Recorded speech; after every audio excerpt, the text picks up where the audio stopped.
सो hey guys, YouTube study में आपका स्वागत है। आज हम लोग क्लास 10 फिजिक्स चैप्टर 4 विद्युत धारा, जिसका हम लोग दीर्घ उत्तरीय प्रश्न को हल करेंगे। इससे पिछले क्लास में हम लोग लघु उत्तरीय और अति लघु उत्तरीय प्रश्न को हल किए थे। अगर वो वीडियो आप नहीं देखे हैं तो डिस्क्रिप्शन में लिंक दे देंगे, वो वीडियो जरूर देखिएगा। तो देखिए, हमारा फर्स्ट क्वेश्चन है, एसआई मात्रा के साथ विद्युत धारा, विभवांतर और प्रतिरोध को परिभाषित करें। इनमें जिस नियम द्वारा संबंध प्राप्त होता है उसे व्याख्या के साथ स्थापित करना है। ठीक है, यानी पूरा प्रोसेस से आपको बताना है। चलिए शुरू करते हैं फटाफट। तो देखिए, सबसे पहला था विद्युत धारा। तो विद्युत धारा के बारे में जान लेते परिभाषा कि किसी चालक में आवेश प्रवाह के दर को विद्युत धारा कहते हैं। ठीक है, आवेश प्रवाह के दर को विद्युत धारा कहा जाता है। इसे आई द्वारा सूचित किया जाता है। इसीलिए आई बराबर क्या हो गया हमारा, क्यू बटा टी। क्यू क्या है, आवेश है, और टी क्या है, हमारा समय है। तो किसी चालक में आवेश प्रवाह के दर को विद्युत धारा कहते हैं। और ये विद्युत धारा एक अदिश राशि है। आपको आ सकता है ऑब्जेक्टिव है कि विद्युत धारा कौन सा राशि है, तो विद्युत धारा एक अदिश राशि है। इसका एसआई मात्रक एम्पेयर या कूलॉम प्रति सेकंड होता है। ज्यादा तक आपको एम्पेयर नजर आएगा, अगर एम्पेयर नहीं रहेगा तो कूलॉम प्रति सेकंड याद रखिएगा। और सेकंड था विभवांतर उसी में। तो किसी चालक में इकाई धनावेश को एक बिंदु से दूसरे बिंदु तक ले जाने में किया गया कार्य विभवांतर कहलाता है। देखिए, बहुत ही सिंपल है। किसी चालक में इकाई धनावेश को एक बिंदु से दूसरे बिंदु तक ले जाने में किया गया कार्य विभवांतर कहलाता है। इसे किसी चालक के दो बिंदुओं के बीच विभव अंतर से मापा जाता है। यदि किसी चालक के बिंदु ए पर विभव VA तथा बिंदु B पर विभव VB हो तो बिंदुओं A और B के बीच का विभवांतर कितना होगा, तो VAB बराबर VA माइनस VB। और विभवांतर का एसआई मात्रक वोल्ट होता है, क्योंकि आपको लास्ट में एसआई मात्रक बताना था, जरूर याद रखिएगा। विभवांतर हो या विभव हो, दोनों का एसआई मात्रक वोल्ट ही होता है। और उसी में था प्रतिरोध। तो प्रतिरोध किसी चालक का वह गुण है जिसके कारण वह धारा प्रवाह का विरोध करता है। देखिए, इसका नाम से याद हो जाएगा, प्रतिरोध। रोध यानी रोकना, ठीक है, यानी विरोध करना। किसका विरोध करेगा, तो धारा के प्रवाह को। तो लिखेंगे ऐसे भी धारा के प्रवाह को विरोध करता है, उसे हम लोग प्रतिरोध कहते हैं। तो प्रतिरोध किसी चालक का वह गुण है जिसके कारण किसी चालक प्रवाह के विरोध करता है। ठीक है, धारा प्रवाह को विरोध करता है। इसे आर से सूचित किया जाता है। इसका एसआई मात्रक ओम होता है।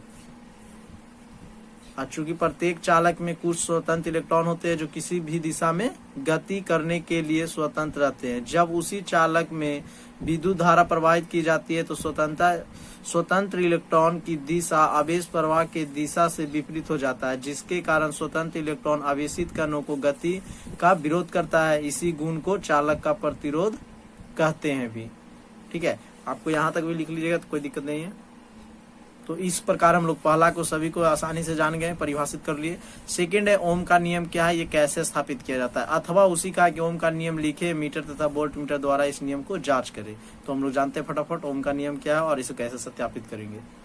तो देखिए, ये बहुत ही सिंपल है, आपको एक बार भी याद आ जाएगा। ओम ला यानी ओम का नियम क्या कहता है। तो सन 1826 ईस्वी में साइमन ओम ने किसी चालक के सिरों पर आरोपित विभवांतर एवं चालक में प्रवाहित विद्युत धारा के बीच एक संबंध प्रतिपादित किया, जिसे ओम का नियम कहते हैं।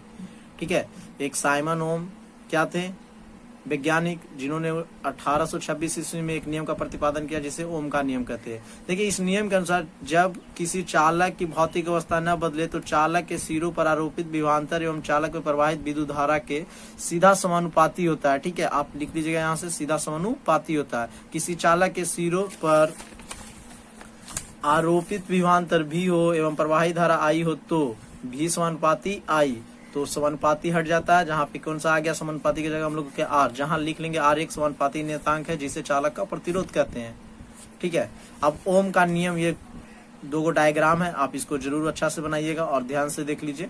और इसी को बारे में आपको लिख देना है कि भी क्या है, वोल्ट मीटर, ए क्या है, मीटर है, ये क्या हमारा धारा नियंत्रक, ये सेल यानी बैटरी हो गया, दाब कुंजी, इसी को अच्छे से लिखना है। तो चलिए फटाफट जान लेते हैं हम लोग। ओम के नियम के सत्यापन के लिए एक चालक तार की हमको जरूरत पड़ेगा, बैटरी, दाब कुंजी, धारा नियंत्रक, मीटर एवं वोल्ट मीटर का प्रयोग किया जाता है। यानी इतना चीज की आवश्यकता होता है जो यहाँ पे आप डायग्राम से देख रहे हैं। अब आगे बढ़ते हैं। चालक तार के श्रेणी क्रम में एमीटर तथा समांतर क्रम में वोल्ट मीटर को जोड़ा जाता है। ये तो आप लोग ऑब्जेक्टिव भी आता है कि श्रेणी एमीटर को किस क्रम में जोड़ा जाता है, तो श्रेणी क्रम में, और वोल्ट मीटर को किस क्रम में जोड़ा जाता है, तो समांतर क्रम में। आपको ये लिख लेना है। और उसके बाद यहाँ से लिखेंगे जोड़ा जाता है। जब दाब कुंजी के को दबाते हैं, जब के को यानी स्विच को दबाएंगे तो परिपथ में बैटरी से धारा प्रवाह होने लगता है, स्वाभाविक है। स्लाइड के द्वारा धारा नियंत्रक खींचकर प्रत्येक अवस्था में एमीटर तथा वोल्ट मीटर से धारा तथा विभवांतर ज्ञात करते हैं। प्रत्येक स्थिति में धारा का मान बदलते रहता है, ठीक है।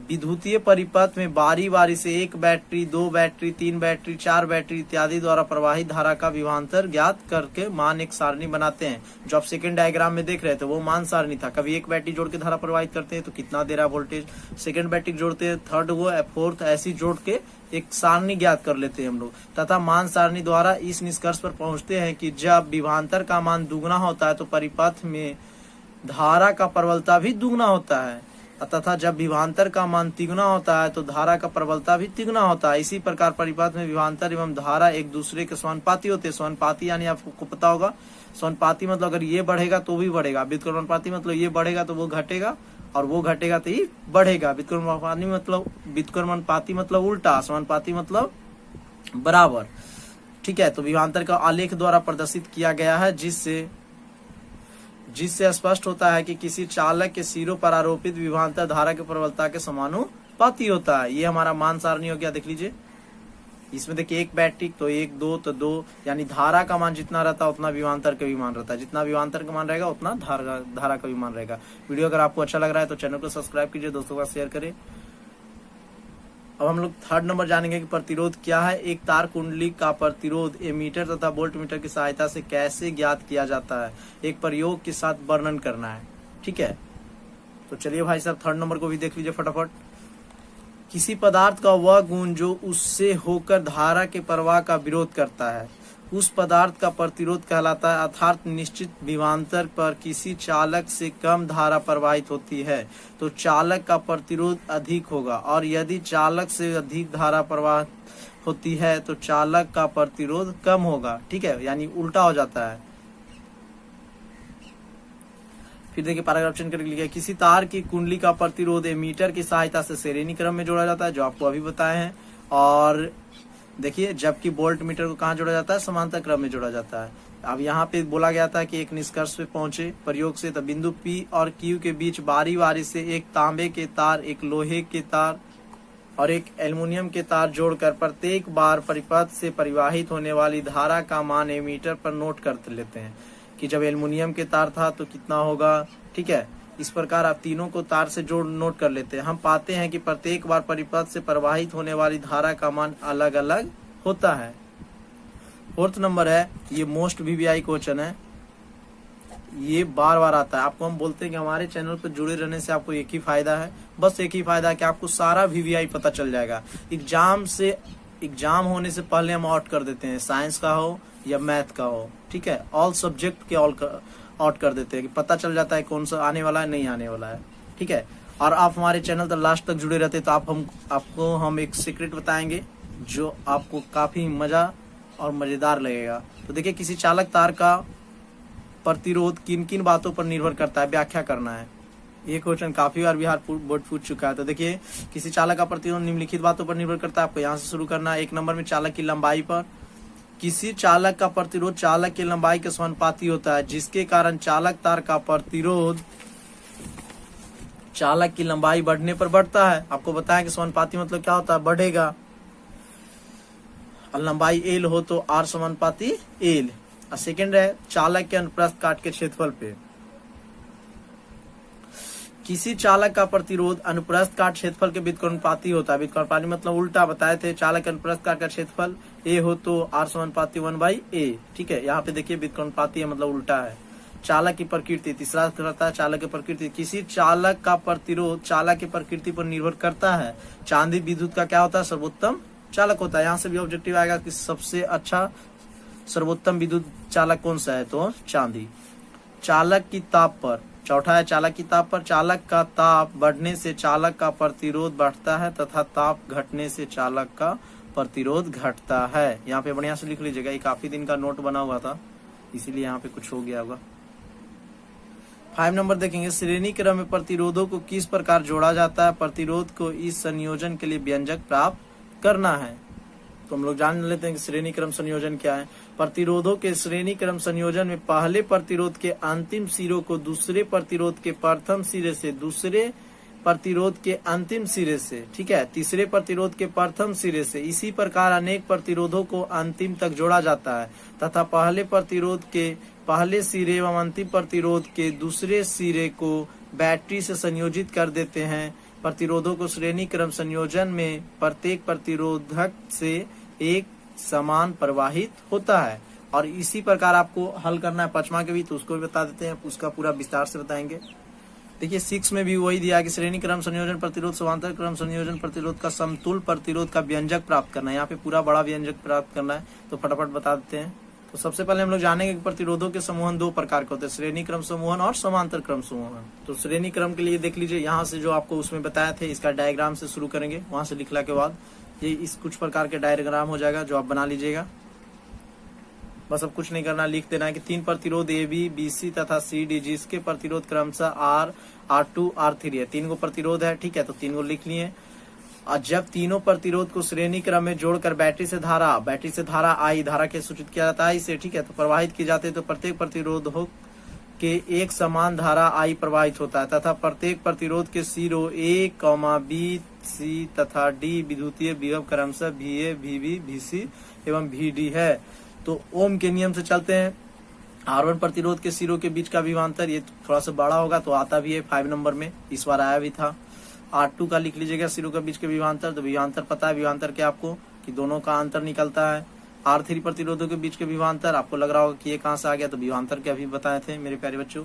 समीकरण फर्स्ट, समीकरण सेकंड, समीकरण थर्ड से चलाएंगे तो LHS बराबर हो जाएगा, तो RHS बराबर कर देते हैं सबको, ठीक है, एक साइड LHS एक साइड RHS को बराबर कर दिए। फिर देखिए यदि दोनों प्रतिरोधों को समूहन प्रतिरोध RS हो, यानी सबको जोड़कर एक छोटा सा बना दिया जाता है, तो ये डायग्राम बना लीजिएगा। इसके बाद देखिए आगे, उसके बाद बिंदु A और D के बीच विभवांतर हो जाएगा इतना, ठीक है, तो समीकरण 4 एवं 5 से आ जाएंगे, इसको मान लेंगे समीकरण 5। यहाँ पे आई कॉमन होकर कट जाता है। इसी प्रकार इन प्रतिरोधों इतना इतना के लिए RN श्रेणी क्रम में जोड़ने का समतुल्य प्रतिरोध ज्ञात हो गया हम लोग का यहाँ तक। और उसी प्रकार अगर आपको समांतर क्रम में भी बोला गया है, ठीक है, तो समांतर क्रम में यहाँ से हम लोग लिख लेंगे, आप देख लीजिए और यहाँ से लिख लीजिएगा वीडियो रोककर, क्योंकि वीडियो काफी लंबा हो जा रहा है। और ये डायग्राम आपको बनाना होगा समांतर क्रम समूहन में, जो काफी अच्छा लग रहा है, और पूरा वही चीज आपको लिखना होगा फिर से।